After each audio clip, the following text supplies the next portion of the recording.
طيب يا جماعة هنروح لإيطاليا.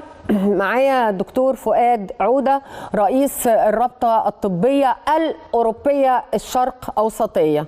مساء الخير يا دكتور فؤاد وأهلا بيك في 90 دقيقة. مساء الخير للجميع. علولي معلش يا جماعة.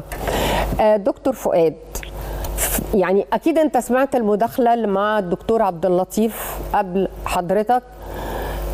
عايز أعرف في إيطاليا أول حاجة بيقولوا إيه عن هذا الفيروس؟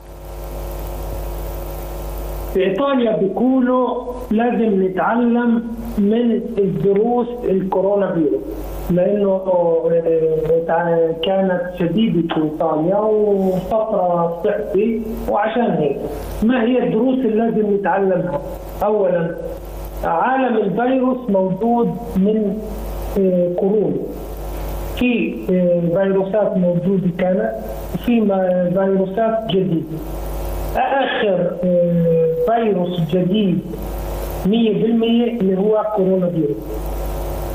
أغلب الفيروسات، وهذا بقوله كخبير الصحة العالمية، أغلب الفيروسات اللي ظهرت لتغير المناخ، لتغير البيئة، لتغير الجهاز المناعي عند الأشخاص، لتقدم الفئران وكل هاي الحيوانات اللي بتنشر. طب اشمعنى المركب؟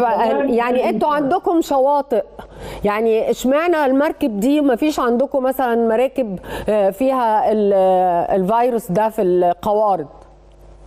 اشمعنى في موانئ كتيرة جدا في العالم، اشمعنى واحدة بس؟ هل البداية بواحدة؟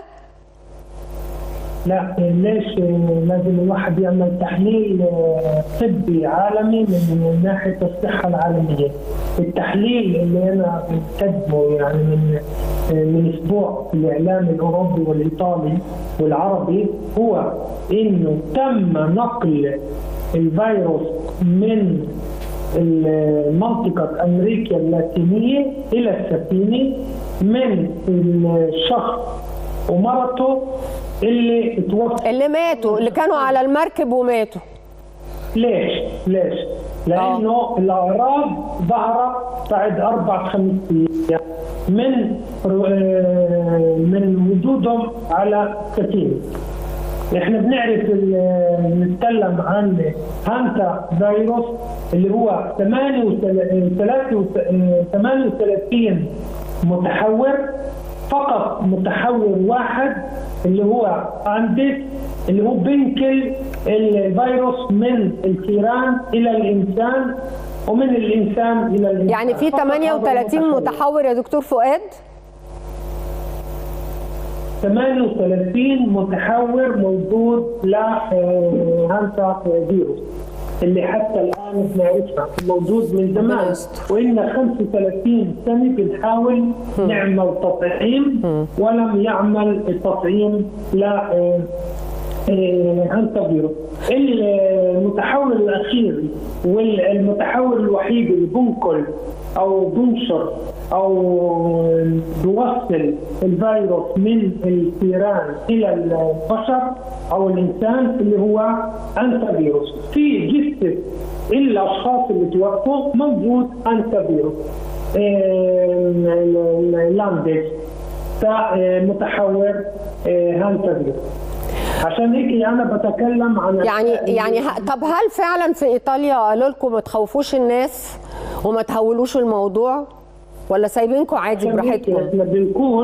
احنا بنقول حسب القواعد الصحة العالمية فيش لازم يغدى خوف، بس في نفس الوقت لازم نراقب الامور باهمية، ما يصير زي غلط. اصل انتم من البلاد اللي عانت شديدا وكثيرا من الكورونا صراحة يعني.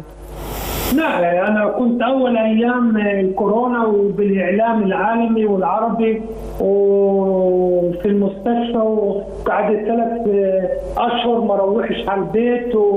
بس الفرق ما هو إنه لما بقينا في أول أيام الكورونا فيروس أنا بقيت أعالج، بس بقيناش نعرف ما هو الفيروس، ما نوع الفيروس، ما أسباب انتشار الفيروس. اليوم عندنا معلومات. أنا بشكرك جدا دكتور فؤاد عودة، رئيس الرابطة الطبية الأوروبية الشرق أوسطية.